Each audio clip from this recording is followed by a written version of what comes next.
On today's episode, Glenn and Erik do a blind reaction to the new music video by Cobra Spell, Midnight Hour. Movie review of Metal Lords on Netflix, Sweet Poison back in the 80s, and Santa Cruz versus Ashlee Simpson in a battle of the lip-singing catastrophe.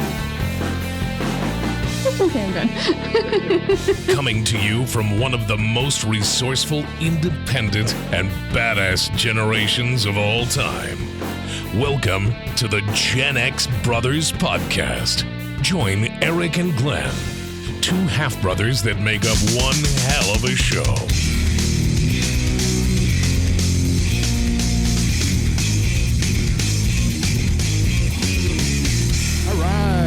What's up, my lifelong metalheads? What's up? What's up? Yeah. I think we're here for another full metal music show today. Yeah, that's what we're turning into, right? Started out as two kids from the trailer park, and now we're just telling stories, and now it's all about music and metal. And yeah, welcome to the Gen X Brothers Podcast. What's up, Erik? I gotta talk to you about something here real quick. Yeah. I want to know if you feel guilty about something. Guilty pleasure or guilty pleasure or guilty pain? Well, listen, because a couple of weeks ago on one of our podcasts, I can't remember which one, I believe you were saying how much you hated Gilbert Gottfried, and now he's dead. Whereas I said I loved him. I said Gilbert was the best comedian on the earth.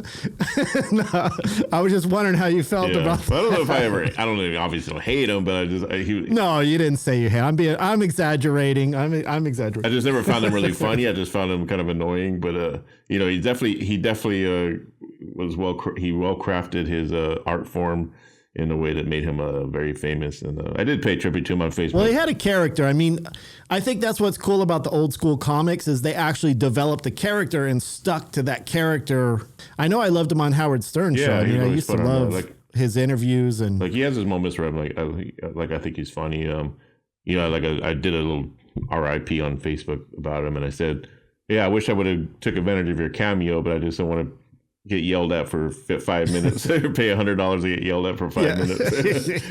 No, but rest in peace. Let me tell you what I think. No, I can't even come close to doing his voice. Buy my cameo. Why? He was charging $300, I think, for.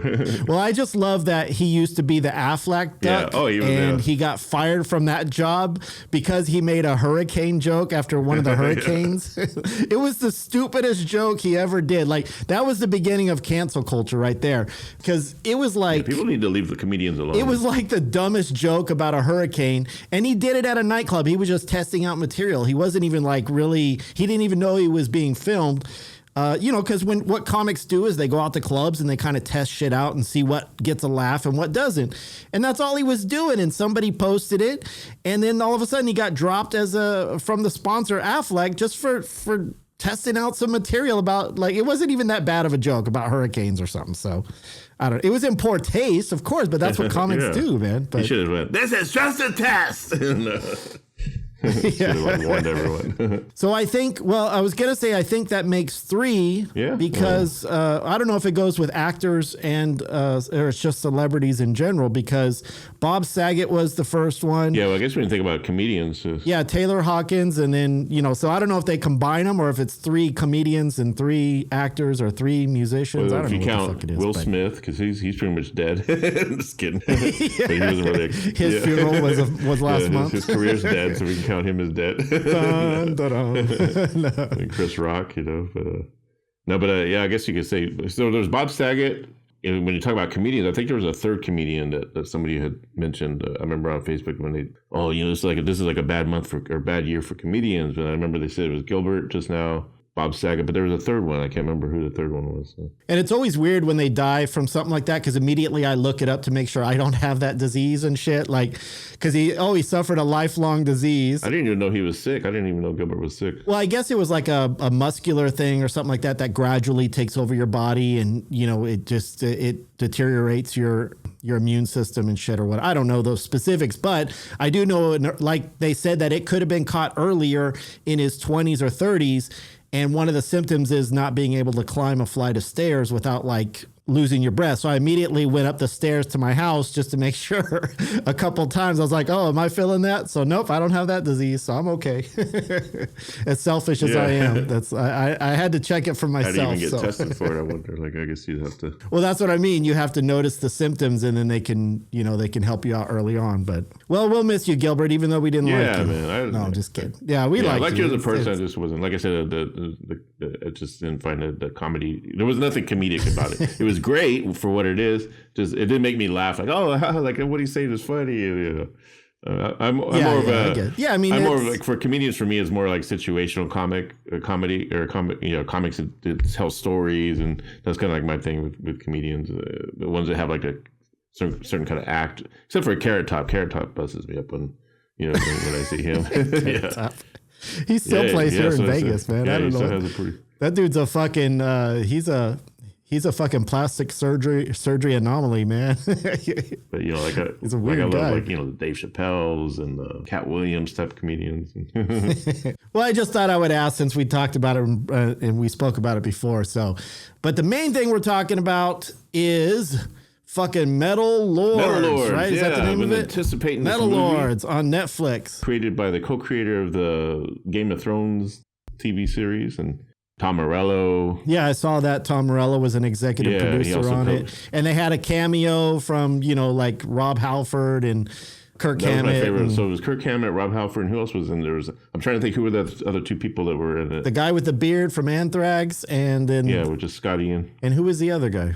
There was another guy, but I don't remember. Rob, Kirk, Scott Ian, and maybe a second guy from Metallica? No. No. But whoever it was, they weren't memorable. No, it's scary. Maybe. Sorry, dude. But it was a good. Yeah, it was pretty good.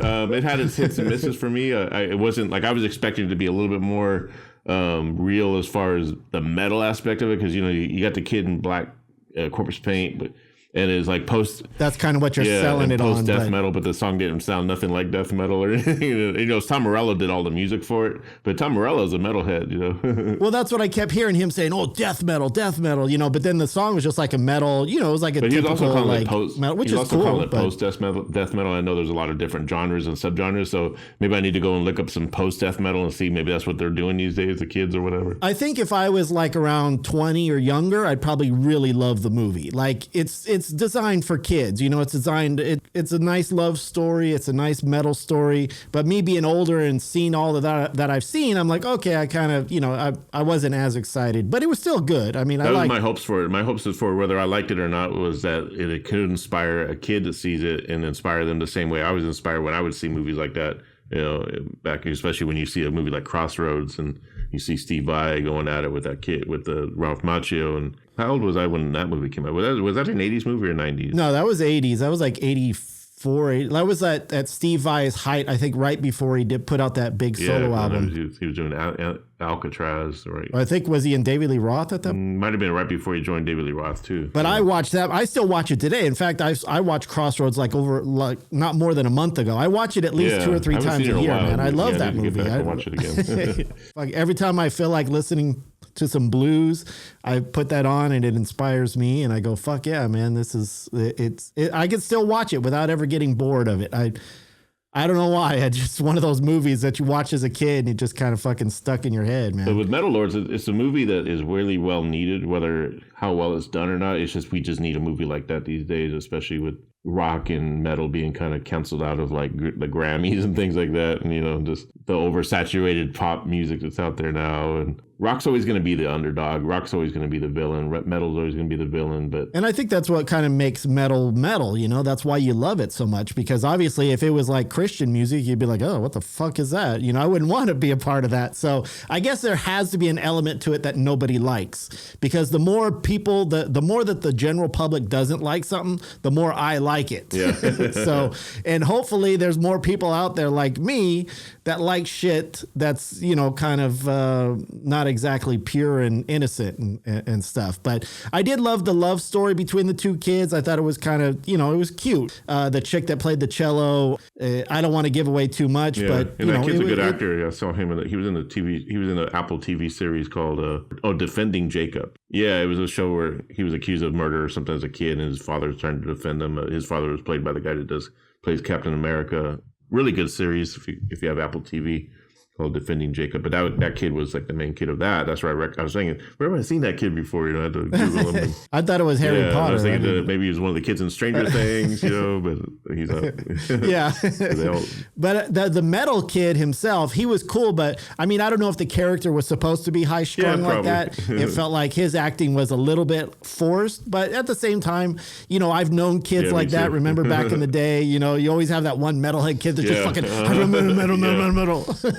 And then they're usually the drummer for some reason. So I do like the ending. Like, I won't give away too much, but when the amp, like, I wasn't expecting the amp scene at the end when they were on stage. Like, I was like, oh shit, it wasn't a rosy ending, which was kind of cool. And what's cool is the soundtrack is like when you hear like Iron Maiden in it, you hear Judas Priest, and you're hearing the actual real music. Like, they actually went out of their way to pay the money that was needed to actually be able to use that music in the movies. Whereas other people would have probably most likely used like fake versions or, of Judas Priest, like a song that sounds like breaking the law, but it's not breaking the law. They actually made it authentic with that real. Well, I guess we have to commemorate Netflix for allowing them to spend the money. As a matter of fact, I remember an interview with that I think his name is D.B. Weiss. Is that his name, the co-creator? Yeah. Yeah, I remember an interview with him. He said that, I didn't have to pay for Netflix. And he said his wife is she does music. She's like a music producer or whatever for movies, and she's a total metalhead. He said it was really fun for him and his wife to sit around and try to go through all the different bands, being a metalhead couple. And I love the incorporation, because obviously when you grow up in our age, as a Gen Xer, you kind of grow up with a mix of classical and metal, because that's why you have Yngwie Malmsteen.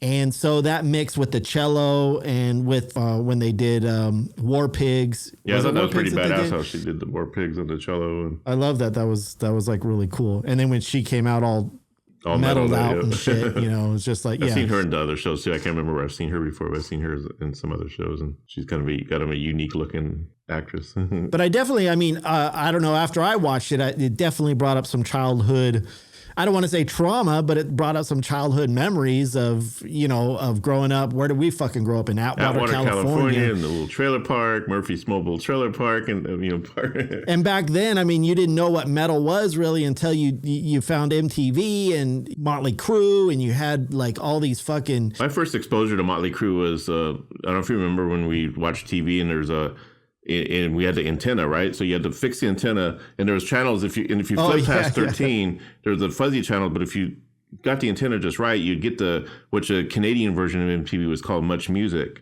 And every once in a while, late at night, I would fuck with the antenna, and I would get it in, and I saw Motley Crue on there, but I didn't know it was Motley. I didn't know who they were at the time. I just saw Vince Neil's blonde hair, and they were doing the Livewire video, but it was real fuzzy, and I thought Vince was a girl, and I was like, wow, that's a hot chick, I thought she reminded me of like Lita Ford, or which I kind of barely knew who Lita Ford was, but at that time, I'm just barely scratching the surface of metal, because at that time, I'm listening to Journey and Hall & Oates, just whatever tapes that we got from that Columbia house, Judas Priest was in there, but I didn't think of it as metal or nothing like that. But you see Motley Crue, and then I also saw Celtic Frost. They played that. I remember looking back and thinking, I think that was my first exposure to Celtic Frost. But for some reason, I didn't explore it to where I wanted to go out and find that music. It wasn't until I met Tony in high school, because they were the metal heads of the school, and me hanging out with the kind of I don't want to use this word, but I guess I'll use it, the retards. So I hung out with a few retards, because we're just, nerds that... Misfits. Let's call them misfits. If we were misfits, we were the guys that like would look at the chicks and like wish we could ask them out, but they, with the pimply face and the... Well, you were that guy. You were that kid that was like, fuck, man, as soon as we do this, everyone's going to love us at this school, man. We're going to be metal gods. And I would see Tony and his friends and like, wow, they look kind of cool. And there was that time so when I got my ear pierced, I used to wear I don't know what made me do it. The long cross. Yeah, the long chain with the cross. I don't know what made me do that. It wasn't like I was inspired by any band members or rock music or anything like that, or rock metal people or whatever.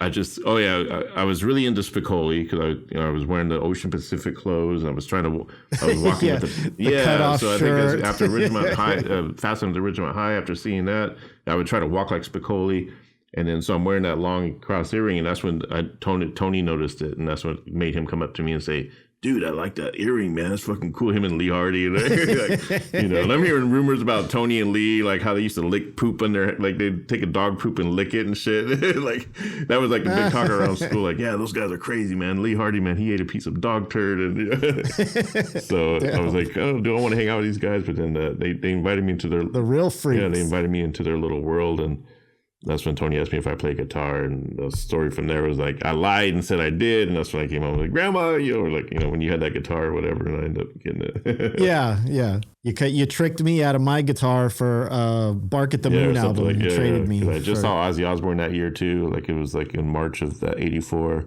Rat in August. It was my second concert ever. So I was getting really into the metal thing, and then be able to meet Tony and those guys and be kind of part of that was okay. This is my life from now on now.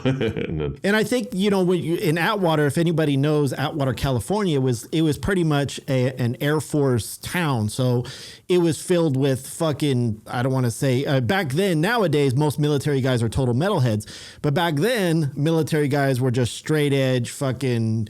They were kind of dicks. Yeah, kind of. Like. Yeah, to people like us, to weirdos and misfits. So my friend, and shit. I don't know if you remember Michael Healy. I used to hang out with that guy, Michael Healy. Yeah. So his brother was in the Air Force, and he's actually who introduced me like to Journey and I guess some of the more classic rock type bands. And he got me onto Mike Healy was able to get onto the Air Force base because they were, if you're military, you can get on the Air Force base and you can go to a place called the commissary. And so it was always like my dream to get in there and shop the commissary because you could get rock stuff for really cheap from all over the world and really shit. Cheap. Yeah, and that's where I first bought Quiet Riot's Mental Health album. It was on cassette. And well, I don't know if you remember this with Mike Healy. This was the funniest shit ever. Was when we were in his living room, right? And we had just saw the Motley Crue video of him where he lights his pants on fire. One that I saw and he figured out, he figured out that if you put rubbing alcohol when you light it on fire, it evaporates. So it stays on fire for just a little bit. So apparently he put it all over his fucking pants and he fucking lit it on fire and it wouldn't go out. And he was like, oh shit, why did it go out? And he fucking grabbed his pants and fucking, I just remember him ripping his pants off and shit and all screaming and crying because he was all trying to be like Motley Crue. He wanted to be a Mickey Six. Yeah, that's some great shit. But it definitely reminds me, because again, Atwater was this little town. The closest big town to us was Fresno that had any type of scene or anything big. And that was like, an hour away? So you got Merced, which is like the Merced Mall. That's where we'd buy our records and stuff like that. And remember the store International Imports? We go in there. Yeah, that's what I was going to say. Yeah, International Imports. Like the rock stuff. And so when you find out about there was a local band in Atwater, it was a band called Sweet Poison. Yeah, Sweet Poison. When you hear about a band like that and you find out, whoa, somebody's local that we can hear, that we can actually see and kind of comprehend all this stuff that we've been watching on TV and hearing on the radio. And you're like, whoa, fuck. We went to go see them. They had a show at the Winton Hall. I think it was, in like 85 or something like that? It was actually 84. So, and I remember now it was, 84, so we're looking at June of 84, I guess I don't think I saw them when they very first played the Winton Hall, but I guess apparently it was in the fall. It was after when I met Tony and them is when I actually went to see him at the Winton Hall. I always knew of them. Like I'd see him around high school, just like I would see Tony. There was like, Frank Alcazar with the bandanas, and that's how we started getting the. Yeah, because they were a few years old. They were probably like seniors when you were like freshmen or something like that. I think they were a year or two, ahead of us. But I didn't really know exactly what they were about until I met Tony and them. And Tony's like, you got to check out Sweet Poison and this and that. And so, as we're starting this band called Black Mass, and we have no idea what we're playing as far, because Tony was just a singer at the time. Yeah. We had Lee Hardy on drums, and we rehearsed maybe once or twice and didn't know what we were doing on the guitar, like, Jimmy on bass. And when you think about Sweet Poison, what they were the Motley Crue of Atwater, because it's like the world had Motley Crue and Atwater had Sweet Poison's version of Motley Crue's version of Sweet Poison, or however you would say it. Yeah, because I know the singer wore the same get up, like a Shout at the Devil. I forget what the singer's name was. He was Billy Trinidad, Tori Watson, bass, Kenny. I forgot what stage name Kenny went by. Kenny Rankin. We were friends with his brother Joe, and me and Tony would always go over to Joe's house and hang out with him. And Joe was super cool. Rest in peace, Joe Rankin. He passed away. I believe last year. It was Kenny's brother. Oh, he was a good friend in high school, and me and Tony would go and hang out at Joe's house and eat all of his food. And there was times where me and Tony, we always like hope to see Kenny come through, you know, because we were groupies, man. We were practically like Sweet Poison groupies, and especially in high school. Like we'd walk around and see them, like, after I got to hang out with Tony and we started forming our band, just to be able to like kind of talk to them or say hi to them. I would anyway. I would freak out and be like, oh my God, he just said hi to me. Like, starstruck. I remember one time, like, we just recorded ourselves practicing and we sounded like crap. I'm just, like I said, I had no idea how to tune the guitar. I wrote the song we call it Blood Zone. And it was just dun dun dun dun dun dun dun dun. Now that sounds normal, but on the guitar, it was just like the strings were just tuned anyway. But Tony's like playing something. Tony was the only one that really knew how to play his instrument. Me and Jimmy had to kind of learn as we went. Like Tony was a natural on the drums. When he first got the drums, he just was able to play the Shout the Devil album. So anyway, so we're playing this, we were rehearsing it, and we recorded it. And the next day at school, Tony and I are trying to flip a coin to see who's going to hand it to one of the guys in Sweet Poison so they could hear it. And then Tony finally goes, some garbage. Yeah, like Tony finally gives it to Kenny Rankin and the drummer, and he's like, we're like all fucking happy, like, man, I wonder if he heard it. I wonder if we're waiting for a speech. He's gonna put us on tour with them and shit, man. We're gonna be stars now. So they were our heroes, man, our rock heroes, and it was just amazing because they were the only band. At that time, there was nobody else. There was probably else other at that local time. bands, but they actually put on a show. They made you like you go to see you. Yeah, well, they were just like cover rock bands, things like place that would play bars. They weren't catering to kids, whereas Sweet Poison was actually catering to the neighborhood kids, to all the MTV lovers, the metalheads, and shit like that. And what was weird at that time, because you were obviously already getting with Tony and stuff like that, and I was finding my own way. So you and I were actually kind of separated at that point, whereas we were always together. So my experience was probably completely different than your experience with Sweet Poison, because you were hanging out with different friends and stuff, right?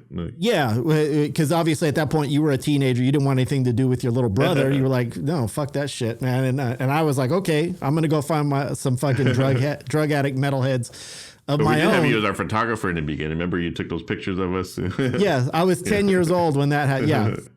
Yeah, I do remember that on that bus. And you guys, the dry ice and Black shit. Lawless and shit with the Chris Holmes. Yeah. It was pretty cool. But with Sweet Poison, I'm pretty sure, I don't know what show I saw, but I'm pretty sure I went with the twins because Grandma took me, and I didn't go with you. I don't know if you went on a separate occasion or if you went to that show or not, because I don't remember you being there when I went, unless you were there in a separate, like I said, you were hanging out with your friends. I know I've seen them at least a couple of times at Winton Hall. I'm not sure how many times they played at Winton Hall. It might have been... I remember seeing them more than once. But I remember when I saw them, it was before I was like full blown in with like my friends, like, Rudy and Jesse, and got into the really bad crowd, which I did when I was like 12, 13 years old. So I was around probably 11 or 12. But to me, it was like so intimate because, you go into this hall, and I'm pretty sure I showed up like 2 hours early because I was waiting outside the door, me and Richard and Robert and stuff. And we were just hanging out, and I was one of the first ones in there, and it was just like kind of like smoky and completely empty at that point because nobody was going on. But so I was able to get right up front. And when they came out, it was like, fuck, man, you see this band like right in front of your face. And I remember I was doing the metal sign, and this girl, it was one of their girlfriends, obviously. She turns around to me. She goes, no, you don't do this. You do this for love. And I was like, okay. And then as soon as she turned around, I went back to fuck you, it's metal.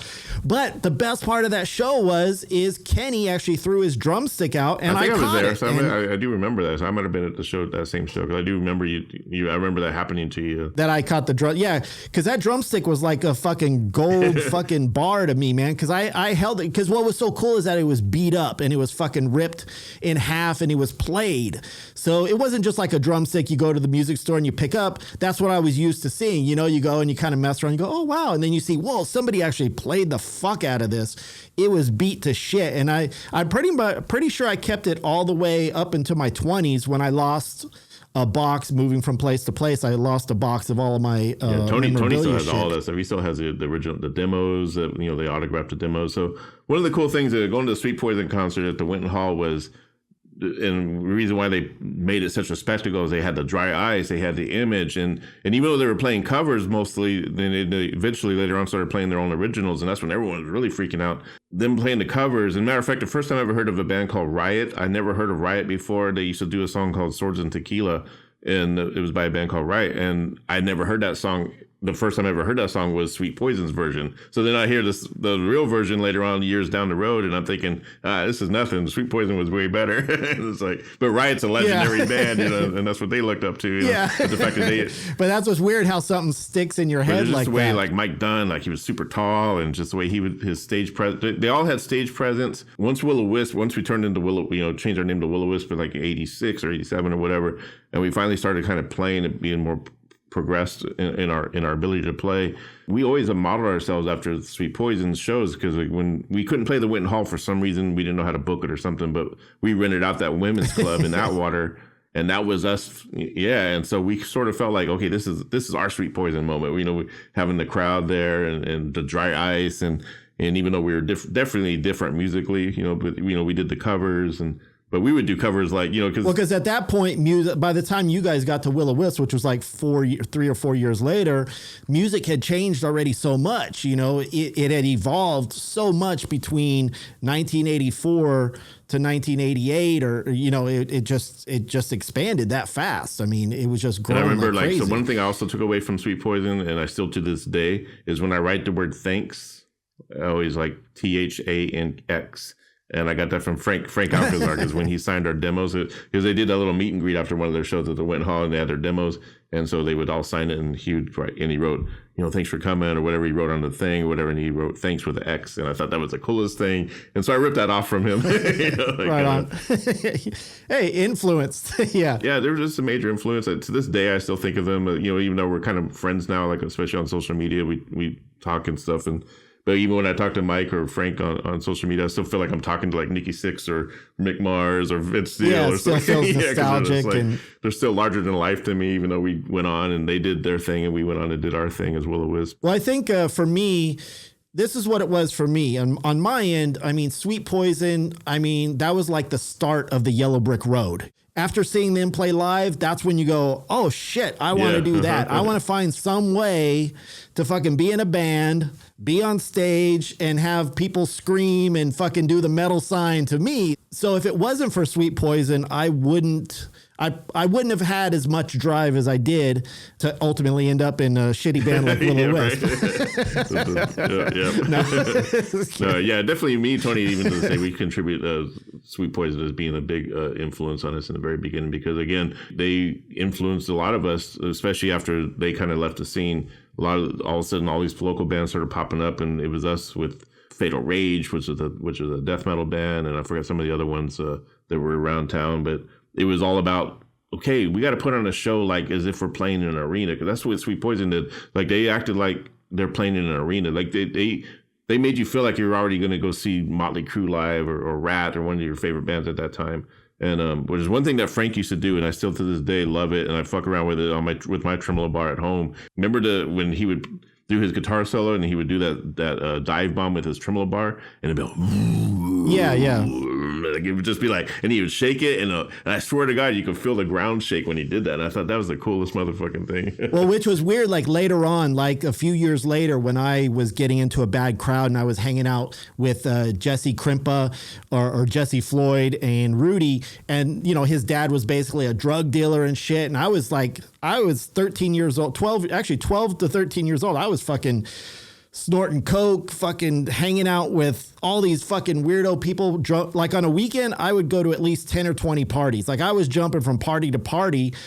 And at one point I end up in Frank Alcazar's trailer, because I think he lived in a trailer, just like us. And he was just sitting there playing guitar, like just fucking totally shredding, and then I'm sitting there with Jesse, and Jesse's like talking to him, and I'm just fucking like awestruck. I didn't say anything because I was really quiet back then anyway.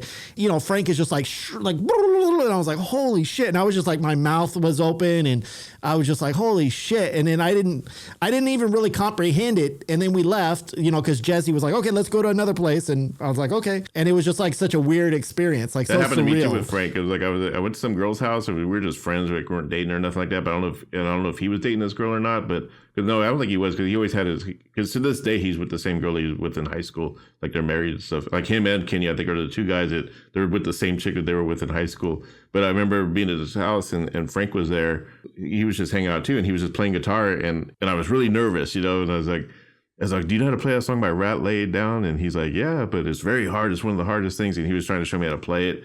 And I remember he gave me the guitar to try it, and my hands were all shaking and stuff like that. I don't know if you remember that, but I was like, wow, this is cool. I'm getting a lesson from Frank Alcazar, It's just like, I think it shows that if you're a young metal band out there, if you're a young band in general, it pays to fucking pay that back to the people around you. So some little fucking 10-year-old or some 15-year-old and you're 17, 18 and, you may think you suck ass, but to them, you're like a fucking god, man. So, treat those people with respect. We were lucky enough that Sweet Poison was actually really good dudes, They could have been total dicks. They could have been like, get the fuck out of here, you little punk ass bitches, but they weren't. They were always really cool. And I think that we have to commend them for something like that, because they were the only band in town. They could have been the big shots and been like, hey, we're fucking shitty. There were probably other local bands, but they were the only ones that, like I said, that made it look larger than life. And from what I understand, they used to actually, because they had a good manager too, Billy Harpetson, a high school friend of ours. His mom was their manager, and I guess she was really responsible for getting them the press that they got, and especially the local press. And then later on, they went to LA and did some shows at the Troubadour and stuff like that. And I remember like hearing that what made them so good was when they would rehearse in their garage, they had like stand up cardboard cutouts of audience members, and they would perform in front of those. And really? Oh, that's cool. Do you remember when Frank all of a sudden surprised everyone with his voice? And then that's when Sweet Poison kind of... Yeah, he came out... Was it a solo album that he came out with or something? From the story that I've heard, and I've just only heard it through rumors and story, that he just started singing like that. Like he had this voice that like was like, Jeff Tate. Like, yeah, because he did that when I was when I told you I was watching him play guitar, he was singing like that. Like that's what I was blown away by too, because he was like at that time. I remember I was going out with this girl named Erica, and she was like, really big on like, Jeff Tate and Lizzie Borden. So I remember at that time they were trying to compare who's the better singer, Lizzie Borden or Jeff Tate. And then when all of a sudden Frank came out with that voice, and they're like, oh my God, Frank's like Jeff Tate. No, he's like Lizzie Borden. And it's just like, but I guess apparently I think that's what when Sweet Poison started kind of changing. I think Billy, whatever happened with Billy, or they left the band, or I don't know if they kicked him out or if he just left the band, but yeah, because he ended up being the singer or something because I know they put out a demo, like I know they put out a tape with him singing on it, because I remember that Lisa. That falsetto in my head. Called Lisa. It was like dun, dun, dun, dun, dun, dun, dun. Really cool little chord movement there, and I learned it on guitar, and I kind of stole part of that riff for one of our songs back in the day. We had a song called Fairy Tale, and I sort of stole a riff a little bit, like because it's a riff that's been used in other songs, but to me that was just sounded kind of, just me figuring it out, thinking, oh, let me use that one little line. So if you guys are here, it's a starter point for something. That song never bigger. went on to do anything anyway, but Lisa, that was such a great song. I would think, damn, this song could be like a hit. It's just a matter of marketing it, but. I mean, don't you hate that when you hear especially because there's some songs that just whatever state of mind you're in, and it just resonates with you, even though it was a local band, and you're thinking, God damn, this should be like fucking on every album, or this should be on every radio station, this should be on every TV station, and why isn't it? I think I have that Sweet Poison demo that Mark Duran, my friend, I remember Mark Duran. We did all the Mark Duran party. I think he sent me the MP3 versions of that demo. I got to look on my files, and it was about 4 years ago. I remember getting that and thinking, wow, this took me back, because, I had the song Lisa and a couple other songs. Oh, yeah, when they did the Led Zeppelin Immigrant song, they did a cover of that, and Frank's singing really high like Robert Plant. Like, yeah, I mean, Frank's voice is amazing. And then he went on to do Astral Nights. Astral Nights, they were like a very prog. That's when everyone started getting into playing like really intricate music, and at that point I think I had moved away because I went to my dad's, and you got to stay and enjoy life. We used to go to high school named Jim Taves was a really good bass player, and that's also inspired Jimmy to become the bass player that he is. And Jimmy, like I just talked to him not too long ago. Remember Jimmy Tucker? He's playing in a cover band down in California. Wait, what would you want to do? Yeah, yeah. So many stories I could tell going at his house. It was some fun times. The best one was when you guys were playing at Mark Duran's house, right? And I guess somebody had called the cops because it was after 10 o'clock. And I was there, and the officer comes in and he says, "You boys need to turn it down." And Jimmy's like playing his bass, and he's still fucking playing. And the officer's getting pissed, and he's going, "You need to put that bass down, son," or something like that. And he's all, "Fuck." Yeah, and I think the cop you, actually, man. I think I remember the cop hit him or something. Or like, I think he tackled him, right? Or he yanked did the bass out of something. his I hand remember and that. like threatened to break it or something. Yeah, I don't. He was a piss. Yeah. I know there was some kind of altercation. And that I cop, remember that. We've had history with that cop. I guess there was a few times he'd come out and he was like, and he had a reputation around town, that cop. And but I just see in my head that image of Jimmy. He was kind of leaned over, his bass was upside down, and he was still like this, playing you know, it like he was like this, fuck you. He'd always imitate his brother Vance, like his brother Vance. Yeah. Fuck you. That cop didn't like that. No. I remember his brother Vance. He'd always say, Fucking "Jimmy, cops, get your fat ass out of the kitchen, Jimmy." Fuck you. Yeah, me and Jimmy we'd sneak into the kitchen to get some food, and his dad would be snoring, and his dad is a big old like ZZ Top looking dude, but he's sleeping. And you could hear him like 5 rooms away going. Me and Jimmy like creeping to the kitchen, right? We're getting that late night snack, and then all of a sudden make one little noise. All of a sudden you hear, "Jimmy, get your motherfucking ass out of the kitchen!" We'd like run into the room and shit. No, he'd say, "Jimmy, get your like fat a ass out of the cartoon kitchen!" it's like, damn, how did he hear that, man? We were being super quiet. Good times, Oh, good good times, times. good times. Yeah, but Sweet Poison, man. That's the moral of the story is. It's weird how the smallest influence of metal can just expand and keep the power of metal music is that one small little spark will fucking cause you 10,000 people to all of a sudden just fucking, it just grows and grows and grows from Sweet Poison. It just goes on and on and on from there. And that's what makes metal, it so rock, great. Even jazz, and like you just metal or music that's done organically, played with real instruments and blood, sweat, and tears, as opposed to pop and cut and paste and samples left and right. There's this kid I met on the bus. He's a rapper, and he's really good. He was doing some freestyling for me and everything, and he was playing me some of the stuff on SoundCloud, really good. And I go, who's one of your heroes? Like, who's one of your influences? And he told me some name, some underground rapper, whatever. And I go, how many albums has he got out? He's like, I don't know. I don't really listen. I don't really pay attention to the album. They'll just say it's like I was like, wow, man. Like, yeah, like you asked me that, like, oh, who's your influence? Iron Maiden. Like, what's your favorite album? Oh, freaking Peace of Mind. It's like, but it's like, here's these guys are just, it's like they don't really pay attention to records or albums or like. You and Tony actually used to read the credits. Like, you guys would know like who the fucking special and I thanks still do were. that. They're thinking like Penny Marvel. Oh, yeah. Hey, who's that? And I still do that. Like, That's the reason why I buy physical music, because there's nothing like putting on that record or CD and just open up the book and just read the thank you notes and the liner notes and just look at the pictures and. See, I'm different. I'm lazy like that. I'm a Spotify man. I just fucking listen to it on Spotify, enjoy it. I was like that too for about 5 years ago. I got sucked into just put on some music, but it was when I got that Kiss record from that client that just made me buy a record player, and I thought, okay, wow, this is a whole new appreciation for music, and because it took me back to that time when it really did mean something, and it just now next thing I got like 500 records on my freaking. If they came up with some kind of technology that actually flipped the record for me, then I would fucking go for it. But I hate getting up when I'm in the middle of doing something, listening to music, to have to fucking flip that record over, man. Like, fuck that. I'm lazy. That's why I make sure I get records that are like have a lot of songs and stuff. But it sucks a lot of the records. But you can only fit so much on an album, no matter what. It's only like 30 minutes. They'll do a double something. record and it'll only have 3 songs on each side, like Iron Maiden. So I gotta flip it and flip it. Then you fucking. That's why I haven't get more into CDs lately, because I can just put on a CD. You need to get a jukebox, old school jukebox. But why don't they come up with that though? Like, come on, the technology's there. I'm sure there's some way to fucking flip an album. Players that do that. I'm sure they have them. Like, they're really. As a matter of fact, I think I've seen before. Like, there is like an automatic arm that flips it and stuff like that. But I don't know. I kind of like the labor of it, of just getting up and just flipping it over and. I guess. Yeah, you like lazy. That's like Eddie Trunk. He's like, fuck, I don't understand why people like vinyl. I love CDs, but I don't know why vinyl. I'm not gonna get up and flip a fucking record over. It's like. My brain is just wired differently. I don't want to deal with it. I want to, escape and not have to come back to it. But it does remind me, talking about like 80s metal and shit. There's a band that I started listening to a few years ago called Cobra Spell. There's this chick, Sonia Nubez.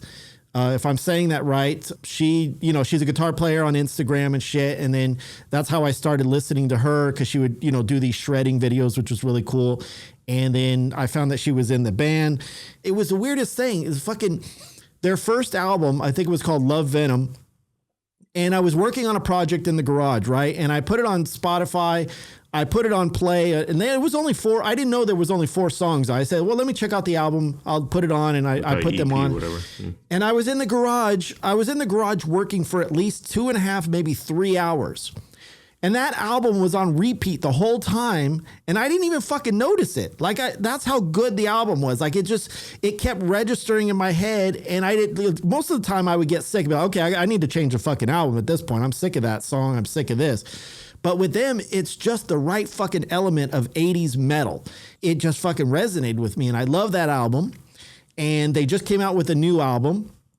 I think it's called Addicted to the Night. And I thought it'd be cool if maybe you and I could kind of react. They have a new music video out, and we could do a reaction to the new video and the new song. And again, it's something with this band that they are, I think they're from Sweden, or I can't remember what country they're from. If they're from Sweden, I wouldn't be surprised that they're very good, because every band that comes out, I don't know what, there's something in the water. They're from some Scandinavian country. I don't know. I can't remember exactly. You know me, I don't like to do research on the shit I talk about. Not only do I not like to flip records, I don't like to do research on the shit that I talk about, because I'm fucking lazy as shit. Google's not your friend.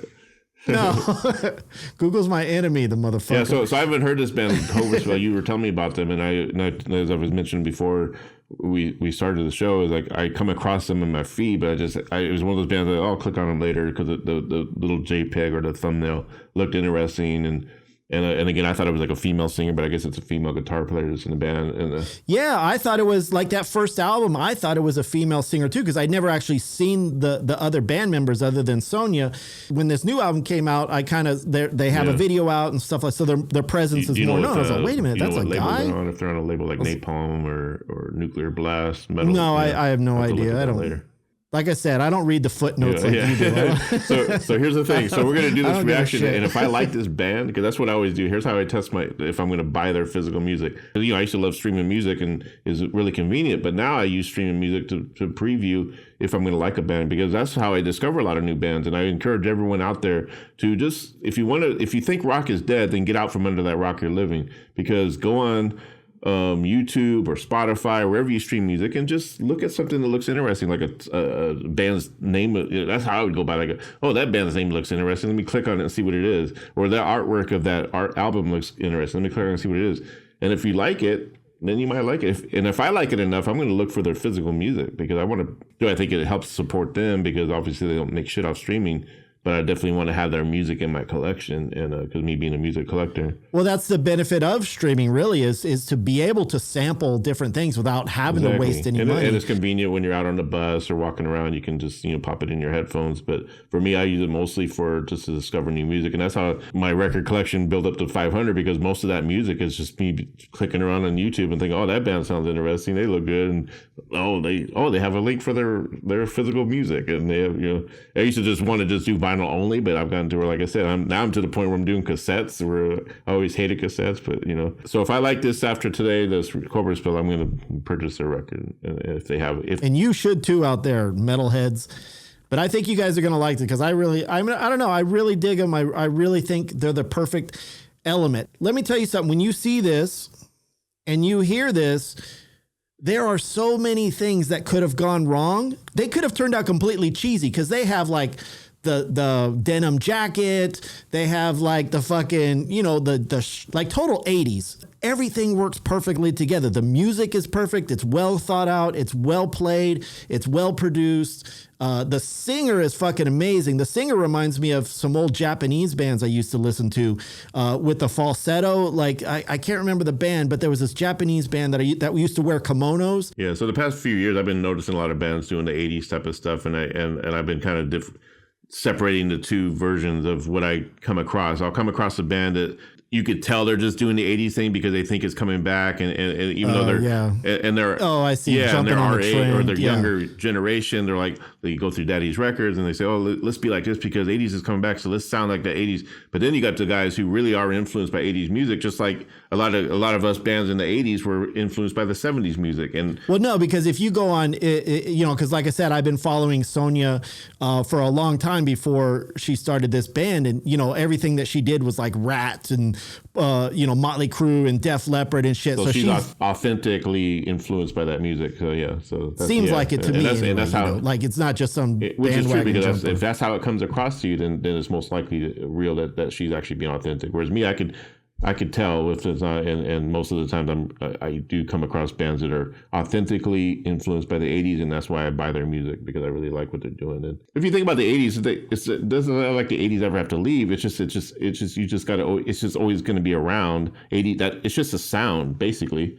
It's not really even like, oh, that sound is too much, because there's some bands like that sounds dated, and the reason why it sounds dated is because they are stuck in that time, as opposed to like being able to progress, but keep being their own sound of that time. There's a difference between being a culmination of just this perfect storm of music that made you say, oh, this was something different back then.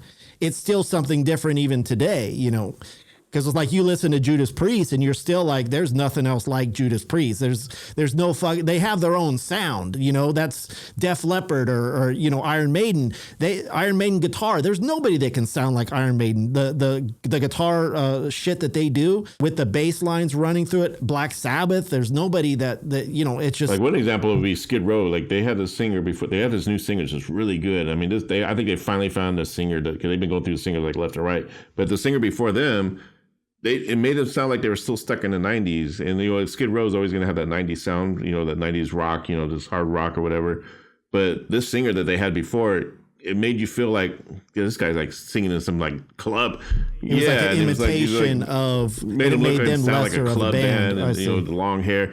And then they got this new singer. I guess he's from Sweden, of course, but he's got this fucking badass voice. I guess he was. We're moving to Sweden. That's all there is to it. Contestant from American Idol in Sweden, or Sweden Idol or whatever. And I guess he went on there doing a Skid Row song, 18 in Life, and he's hitting all the notes that Sebastian hits and everything. And so, but he gives that. And they just released a new song about a few weeks ago, and it sounds good. It's like, I actually pre-ordered the album. It's like, I'm not a big Skid Row fan, but I appreciate them more now than I did back then, because I ended up getting their first 3 records with Sebastian on it. And why isn't Sebastian singing? Is his voice Sebastian's shot or still something? Really good. I just wish Sebastian would get off the whole Skid Row thing, because he's going out and touring and he's doing Skid Row music with his voice. But why is he not with them? Like, why? Are they don't like each other? They just can't get along. I think it's drama? just something to do with they just can't agree on something. I think it would be awesome if they could just settle their difference and get Sebastian back in. Yeah, I mean, if fucking Axl Rose and Slash can get together after their fucking argument for so many years, I'm pretty sure Skid Row can get over here, or Sebastian can get over his shit. Now that Skid Row finally got this new singer, I think is going to be the singer that they always needed. Finally, Sebastian can say, okay, they don't need me. I'm tired of like trying to get them to reunite with me. I'm going to go on and do my own solo record. Because he did put out a solo record about 10 years ago. It was really good, but I just wish he would actually focus more on that, because he still has a really amazing voice. He's still got the energy.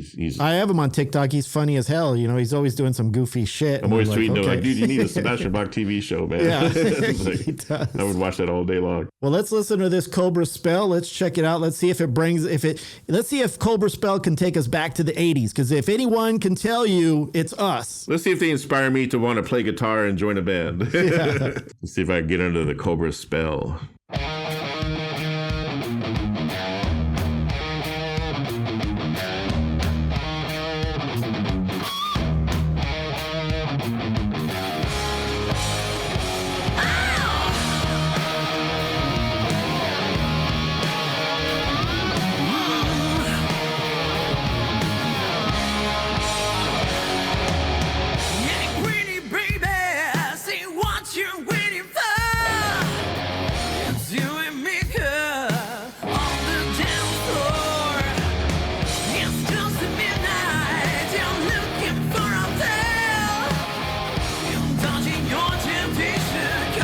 They got the chops in the book.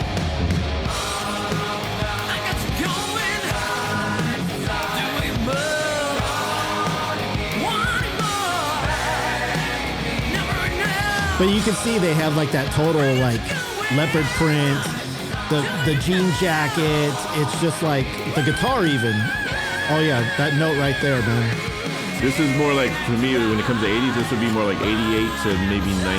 Like, later 80s. Skid Row sort of hit the scene and those kind of bands. Definitely really good sounding so far. But it has like an original sound. Like there's an element to it that sounds like the 80s, but it's also original that's at the same time. That's what I was talking about. Like bands that actually, they're influenced by the 80s, but they're doing a modern take on it. They're not just copying the 80s just for the sake of like, let's be an 80s band because that's coming back, you know? They're actually inspired by the 80s, but they're bringing that modern touch to it. And that's what I like about bands that do that. And it's real. These guys ain't going to be lip syncing or anything. We'll talk about later. Yeah. I hope they not anyway. Well, you can hear there's like a level of dedication to it. You can tell, like, look at that guitar playing from Sonia. I mean, the bass player. There's definitely other shit.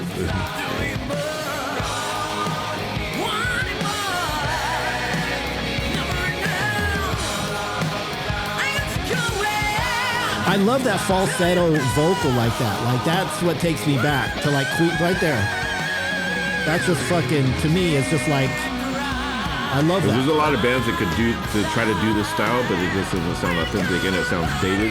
Whereas these guys, it ends up sounding like fucking cheesy, like Spinal Tap. You know, it doesn't sound like it sounds like a copy version. Whereas this sounds like authentic, like as if I was back in the '80s listening to this, I'd be like, fuck yeah, this is my favorite band. You know, look at that solo right there. That's your department, Eric. Yes, I got it. Is she playing a BC Rich? Like an Iron? I think so, yeah. I think it's her own style because there's like she has all of her guitars look like that. Her own signature guitar. Yeah, there's a lot of great female guitar players coming on the scene. I think that's what I like about them too, is that there is a mix of this almost like coming into a new generation of the 80s, a new generation of mix between women and men that they can play together, like an evolution of it. Whereas back then it was an all-male club, you know, women were the objects. Whereas now they're part of the scene, they're part of the culture. It's not just, hey, let's go fuck some chicks and get drunk and do drugs and shit. No, this is like, you know,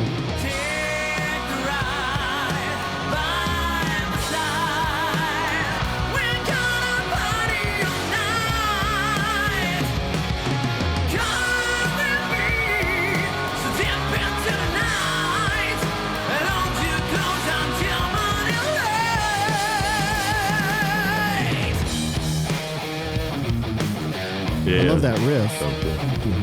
It sounds like something else, but it's original. Definitely a take on a kind of familiar riff. That's one of the great things about when you write a song like that is you want to write something that sounds similar to someone, but just enough to where it's your own, you know, and because that's what makes music catchy and that's what makes a hit. There's a certain formula that you follow, and that's why sometimes I'll write a riff that sounds like you've heard it before, but if you can't tell where you've heard it before, then it's not ripping it off. It's basically, it's a variation of something that's going to stick in your head and it's going to be catchy and it's going to be, you know, become a hit if it was marketed right, you know. I know for a fact that my music would be a total hit if it was marketed right. That's what they all say, right? Eric. My mom thinks it's great. My mom thinks I'm, yeah. Hey, your mom is my mom, and she's crazy. Right? So all my relatives say, "Oh my god." No. But so what'd you think? Now I'm gonna pester you like you did me about Ghost. Do you like him, Eric? Do you like him? Are they your favorite band? Are you gonna buy them all on vinyl? No. I'm gonna buy. I'll buy their stuff. I'll buy if they have a CD or vinyl. I'm gonna buy it. Yeah, they're really cool, man. I'd love to have them on the show. That'd be. I wonder if they would be up to doing like an acoustic version, like one of those songs like "Break It Down" and shit. Because that guy's such a good singer. It would be cool to hear like almost like a ballad type song come out of him after having this heavy shit. You know, it would kind of like take them to the next level. Makes you want to hear the rest of their music or the rest of their album. there's another good band from India that's kind of, they have that similar sound. They're called Girish and the Chronicles, and they're from India. And these guys, like, they have like the long hair, and like their music is very 80s and 90s sounding, just like that. Like they get that Skid Row sound, when Skid Row was at their height. And another band, The Warning, which I've told you about them, the female band from Mexico. I'm going to go see them next Friday. They're really good. They're just a 3-piece, and they're like 17 or 18 years old, but they're freaking like opening up for the Foo Fighters and stuff. And they're all very authentic sounding. They don't really have a very 80s sound to them, but they're just really good, solid rock metal. A little bit of metal in there, but more like solid rock. And yeah, that was Cobra Spell, and the name of the song was The Midnight Hour, which is actually the second song coming out there. The original hit from that album is called Addicted to the Night, which is a really good song too. I love that song, but I thought it'd be cooler to play kind of like the off song since the video just came out a few days ago. I'm sold. Yeah, they're good. They're definitely solid, good musicians. But they're a good band, because I hear a lot of bands like that, like rock bands and stuff, and I'm just kind of bored, because I've heard at this point in my life, I'm an old man. I've fucking heard everything, and it takes a lot to get me, for me personally, it takes a lot to get me out of my shell and go, oh, I like new music. So for them to do this, it took a lot. So Cobra Spell, I love your music, man. Thank you for turning me on to something different and something new and exciting, but still bringing me back to the past. So definitely appreciate that. So the nostalgia. And if you guys haven't heard the rest of their albums or the rest of their music, go check it out. It's obviously it's everywhere. Yeah, I'm definitely gonna check it out. Like, the guitar was great. We have to look more into her guitar playing. She does a lot of like playthrough videos where she's playing like an Aussie song or something like that, and she's rocking out to it. One thing I like to do when I discover a band like that, I like to go and check out for some live videos if they play in concerts or whatever. And but of course, with Sonia, she's got that sex appeal, which I don't mean to demean what a great guitar player she is, but I mean coming from a male perspective, man, she's fucking hot as shit. And I just think if I was her age, there's no way I'd be able to get her. Like if I was in Will-O-Wisp, being in my 20s and shit, that's the sad part. I'd be like, there's no way I'm getting her.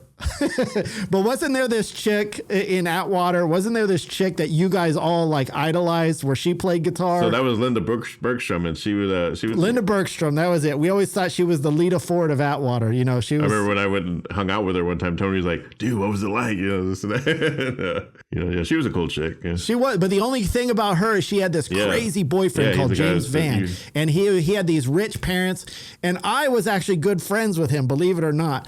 Me and my friend Jesse, we were like 12, 13 years old, and he was like 18, 19 years old. And this guy's fucking crazy. He's carrying around guns. He's like shooting shit. His parents owned all these garbage dump places or something. And I just remember we're fucking these scroungy ass kids, like fucking didn't even take a shower for like a week. Me and Jesse were all running around, and he goes, "Hey dude, I need to drop by my place real quick and pick up some shit." So we go there. And it's this huge fucking mansion. Now I'm talking like 2 or 3 acre mansion. We go in and they're having like this fucking party. And it's like this benefit party where everyone wearing tuxedos and shit. And we're in there in our fucking leather jackets and fucking total like looking like total fucking 80s trailer park trash.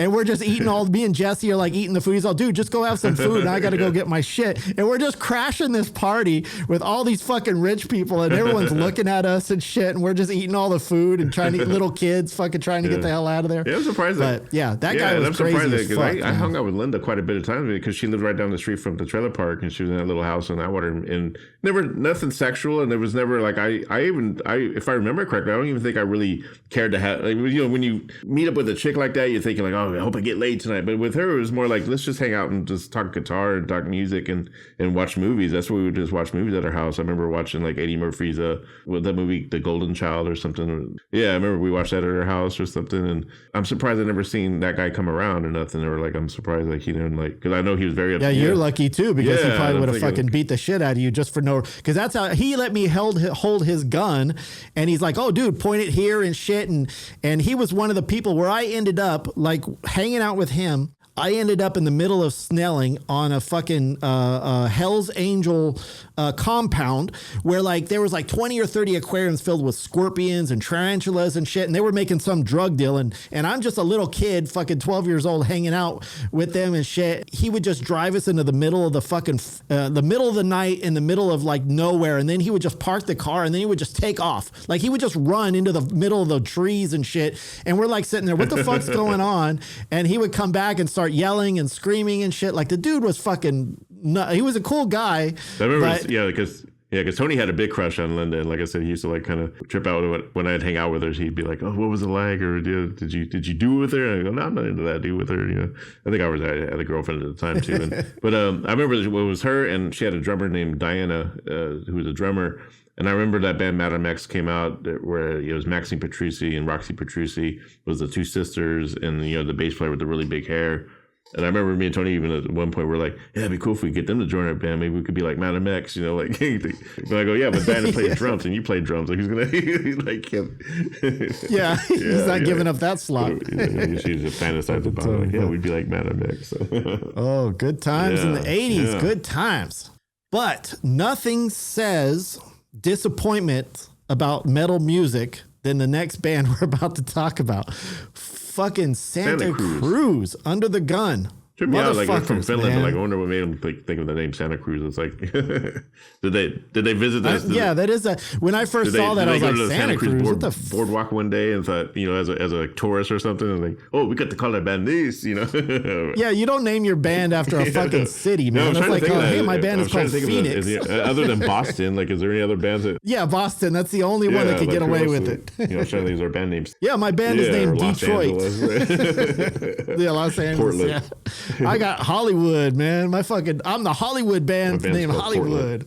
So this band Santa Cruz was in a little bit of the news, or at least the rock news, if you will. I came across him when I saw Eddie Trunk on Facebook. He posted about it because he's really big on like bands. Like he's always calling out bands that lip sync, and he's just like he thinks that's going to be the death of rock if it becomes like a trend, because that's what pop music is. They just lip sync and everything. And I clicked on it and I watched it, and yeah, so they clearly, I guess from watching the video. It's at the Whiskey A Go-Go. How dare they taint the very fucking place that we played. Like, they disgraced that. I went on that stage. I'm singing out of tune, and I still freaking I sing live, and and, so anyway, so the guy, I guess it looks like there's something going on with the drummer. So the singer leaves his microphone and starts looking at the drummer, and then that's when you hear the vocals kept going. And you look at the audience, and they're just like going like this, and like you're not even caring, They have no idea what's going. Because when you're watching a live show, you don't really hear what. And what astounded me was when I commented my comment, how many people attacked me and defending them, like, oh, all bands use tracks and all bands use backing tracks. And I go, well, here's the difference. There's nothing wrong with a band that needs, like, if you have an orchestra in your music, right? Like, say you record in the studio and you got an orchestra, you're not going to carry a bunch of orchestra ensemble on the road with you and play in the club. Yeah, you could put that into your music as a backing track. Or if you have keyboards, that you're not going to bring in a keyboardist on stage just for one part of the song. If you wrote the keyboard part, you can't play both. Like I used to have to play bass. So if you put that in your music and it's a part of a track, then that's fine. But if you're literally just lip syncing to tracks, or mimicking the guitar. Well, that's the thing. It wasn't even like a chorus part. Yeah, it was the fucking main vocal. Yeah, it was the verse because he started singing. And what pissed me off too about this is not only was the beginning where he flubbed up, and I don't even know, the whole music could have just been tracked, At first I thought it was. The drummer didn't even seem like he was on time at all, but yet there were still drums going perfectly in tune with the music.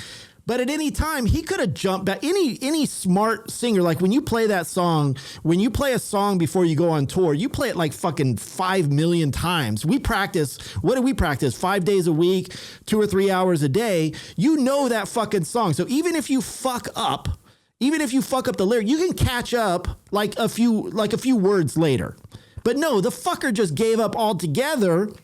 And then just turned around and went to the drummer and just like went, okay, well, fuck it, dude. Like, that's what pisses me off, that you're such a lazy fucking musician that you're not even going to catch up to your mistake. You're just going to go, oh, well, I fucked up. I'll just wait till the chorus. Like you can't catch up from that. Like, what the fuck is wrong with you? At least lip sing it and just pretend at that point, lip syncing tracks, and you got to make sure you do. Because remember back in the day when Ashlee, what's her name? Ashlee Simpson lip synced on SNL, everyone freaked out, and you know, she got almost canceled and everything. Now it's like someone like a Dua Lipa, standard edition. Yeah, now Dua Lipa, she dropped her mic for 30 seconds, and the vocals are going, and you got the crowd cheering her on, you know, and you got this band cheering them on. So this guy, yeah, they think it's like a funny meme or something. That's so funny. I did a little bit more research. Yeah, so I did a little more research on the Santa Cruz. I was watching some of the other clips from the Whiskey, and they're actually, those songs you could tell they're really playing. And not only that, I saw some of their older music, actually, like they did like a music video, and they're actually a really good band. Like they're a solid rock band with good melodies. Then why do that? So then here's what happened after this whole thing that they. Then I guess the singer went on Instagram and started attacking Eddie Trunk for, you know, exposing it or whatever, calling him out, saying he's going to ruin his career, he's going to like end his career and everything. And then Eddie Trunk. wait, hold on a second. So you're telling me some fucking shithole band from another country with barely a couple of albums out is going to ruin Eddie Trunk, who's been around for fucking 40 years in the music industry? You're going to ruin him. No, Eddie Trunk is the one who ruins you. You don't ruin Eddie Trunk. I mean, I'm sorry, but that's just the way it is. So then Eddie the next day, he talks about it the next day, and he said that he's like, yeah, he said he was an actual fan of the band. He said he remembers them from years ago. He even had the singer on the show. I guess the singer had left the band at the time and was on the show, and he said he was kind of a cool guy, but he was just very cryptic and as far as some of the stuff he was talking about. But he's like, yeah, I actually liked the band. He's like, I wasn't trying to like. He's like, I didn't shoot the video, and I wasn't the one posting the video. I just saw what I saw, and then everyone else, you know, made their conclusion. He's all, but for them to threaten me and stuff like that, and then. So what did they say specifically to Eddie Trunk that got him pissed off? Like, did they say, "Oh, fuck you, you're an asshole"? And then he said, because he said like, "Oh, so what? A band can't stage or can't pull a prank?" Because he's making it sound like they did that on purpose as a prank to get publicity. And Eddie's like, well, if they did it to get publicity from me, then they did their job. They fooled me. And why attack me and threaten me if I gave you exactly what you wanted? You know, like, and your ego couldn't handle it. So that's why I thought like this. Oh, okay. So they just said that out of bullshit. Because then the next day, the singer actually apologized to Eddie, and he actually explained why the track was like it was. So here's what he did. In the studio, he beefs up his track. You know how like when I sing, I do 4 or 5 different vocal tracks or whatever. And it gives it that thickness. So he said he said that's all those tracks are meant to do is to thicken up that verse when he sings. So when he walked away, that's what you're hearing. You're hearing that underlining verse of his. He said he was early singing on top of it, which it did sound like he was. But here's the thing. Why not have your band members, get some band members who could sing backup and have them thicken up your voice for you? That's what other bands do if they're, Well, see, listen, this is why they need to hire me as their consultant or whatever, because immediately off the top of my head, I would have blamed it on the fucking sound guy. I said, yeah, we have those in there. We have those tracks. But what happened was the sound guy turned it up way too loud, and that's why I got confused in the monitors, and I couldn't hear it. So that's why I fucked up. The sound guy fucked up and made them too loud. They're just supposed to be just under my vocals. I'm supposed to be louder than that because you want to hear me singing. Yep. That's what you do. Like, why are these people not fucking smart enough to cover their own fucking tracks, dude? So he's explaining that. That's the reason. I guess he apologized to Eddie Trunk for going at him like the way he did. He said that was wrong for me to say what I said, but he was explaining what people heard. He said so now he's back walking back the fact that they actually staged that. He's actually admitting that it was a track, but it was only meant to be something to enhance the music as opposed to them actually lip syncing. But there were times where I thought, which, like I said, I can understand, and maybe that's what happened. Maybe the sound guy turned it up too loud or something. Because I know those guys at the Whiskey, they're fucking idiots. I'm sorry, I love the Whiskey, but the sound guys are usually assholes, and they don't know what the fuck they're doing unless you use your own sound guy.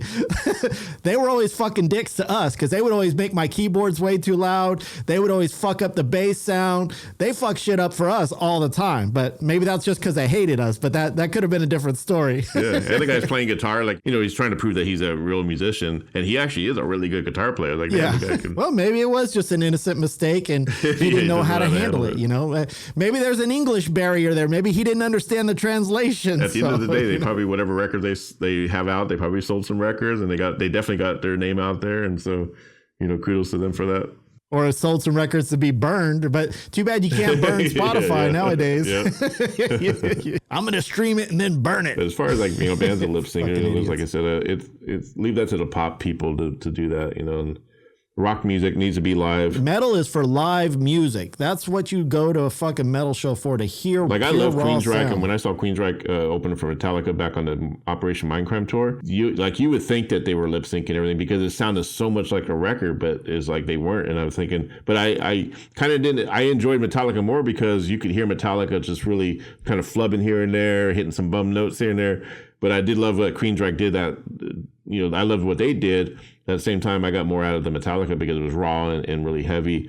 But I do commend a band like Queensryche who can actually pull that off live. And that's because they have great singers in the band. Like, Krista Karmo was singing a lot. They're seasoned musicians that toured for the last 20, 30 years. They know what the fuck they're doing. I would encourage this band, Santa Cruz, and other bands, that if you have a singer who, let's say you have some full vocals, get your band members to do the backing vocals. And you know they have effects, right? They have effects pedals that can make your voice sound full. There's such thing as fucking vocal effects to make you sound like, you know, a chorus effect or something like that.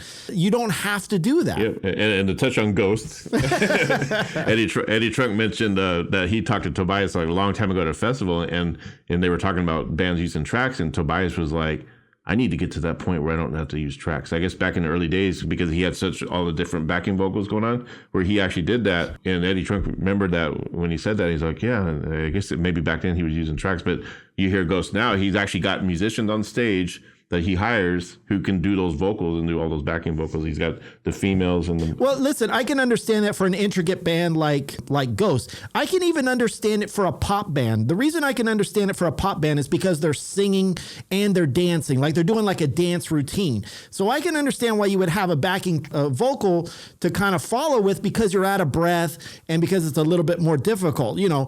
But when it comes to metal, there's no fucking excuse, man. Metal is metal. You belt out what you belt out. Either it's good or it's bad, and you live and die by the sound that you produce.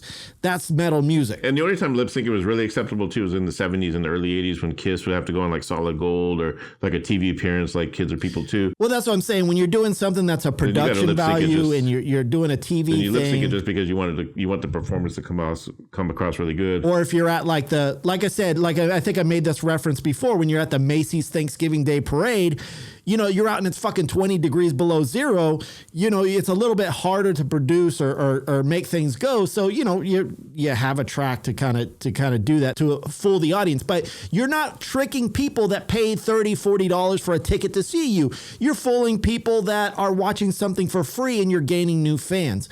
Huge difference. Huge difference. People paid $1,000 to go see Dua Lipa to lip sync. They're giving Grammys out. So fucking Santa Cruz, listen, Santa Cruz, you better change your fucking the way you do music, or we're gonna start calling you fucking San Francisco. Well, I don't want to insult San Francisco. We're gonna call you fucking Santa Luz. Fremont. Fremont. We're gonna call you Fremont, because that's by Santa Cruz and San Francisco. You're in the middle. Winton. Yeah. Population 4,000. You're no longer a big city like Santa Cruz. You're a fucking hick town like Winton. Santa Luz. Oh yeah, you're not Santa Cruz. You're Santa Luz, motherfucker.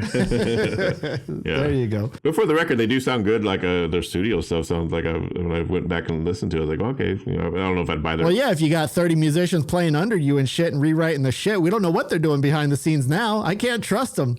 There's no trust, Eric. There's no more fucking trust in their music. They're from Finland, so they're obviously good songwriters. And, you know. Supposedly. No, they're the bad seed of Finland. Didn't one of the Milli Vanillis commit suicide because of that shit? Because of their career just went crazily down. Hey, so if Milli Vanilli have to suffer, then so do you guys. That's the price you pay for pulling that shit. And I like Milli Vanilli. I actually liked them when they came out. I even had their album. Yeah, me too. Yeah. Fucking Columbia House, man. Another Columbia House classic. Shit, I had Paula Abdul. Fucking Milli Vanilli. Milli Vanilli. Yeah. I even had what's his name? Was the guy Brown? He was married to Whitney Houston. Bobby Brown. Bobby Brown. I remember me and Aaron. Vanilla Ice. I had all that shit, man. I think I just loved all music. I didn't give it when I was a kid. I loved metal the most. I loved rock the most at that age, and then I got more into gothic and death rock and stuff in my depressive years back. You know, when I became a teenager. Back then, I listened to everything. Everything was great, man. If it was good music, I was listening to it. I loved it. He'd be like wanting to jam some metal, but I'd put on, like in the car, I'd put on Paula Abdul. He's like, oh, this That's gay, man. It's like, nah, dude. Me and Aaron were going to He's all upset. That's funny. You're all dancing and shit. I even had a Paula Abdul t-shirt. I wore it to the Sunset Strip a few times. All right, everybody. We want to thank you for listening to the Gen X Brothers podcast. You can check us out on TikTok, Twitter, YouTube. You can watch our videos on YouTube for sure. If you're listening to this on the podcast and you want to see what we look like, to look at our ugly fucking faces up close, go to YouTube, Gen X Brothers. And pick up Eric's new single. It's been out since 2020. Warmonger. Get your mug. Now that's what I call promotion. Yeah, my senseless plug. Hey, but if you come on our show and you got something you want to plug or advertise, and that's what we want to have guests on, then email us at genxbros@gmail.com. Yeah, check us out on all the social media if you want to get a glimpse of our studios, the people that we talk to, the shit that's going on. Make sure you like us. Make sure you share us with somebody, please. It makes a huge difference in our lives. It helps us feed our children, our pets, and pay our rent. Even though we don't make any money, it just helps us think that way. Who's so, that? I think that's my manager wanting rent. Eric, you better get the fuck out. You got 30 days, boy. Tapping the freaking. Get your fucking ass out of here. I'm tired of you paying rent late. Yeah, and it's especially bad for Eric because he pays his rent late, so he has to pay an extra $100 fee. off me every month. So it costs him more money. They make an extra $100 off me every month. That's why they don't complain anymore. They're like, we make money off this guy. No. As long as he keeps paying late, we're making money. Paying it, we don't mind too. But all right, everybody, thank you for listening. We will talk to you next week. As always, every Tuesday we come out with a new episode, so make sure to subscribe to us, whether it's on Apple, Spotify, wherever. The Overcast, we seem to get a lot of people from Overcast, so we thank our Overcast listeners. You guys rock. Thank you, Overcast. We'll be signing autographs in the back of Louis Liquor on October 14th. Come and see us. But make sure you show up early before the cops run us out. Yeah, because we're not supposed to be there. We don't have a permit, so just get there fast. We're going to have one of those fold-out tables that we can just fucking run. We're going to be playing 3-card Monty. You will sign your autograph, but you also have to put down $20 and pick a card. Yep, time to go, ladies and gentlemen. Time to go. Thank you for listening. No. All right, everybody, thanks for listening. We'll see you next week. Peace out.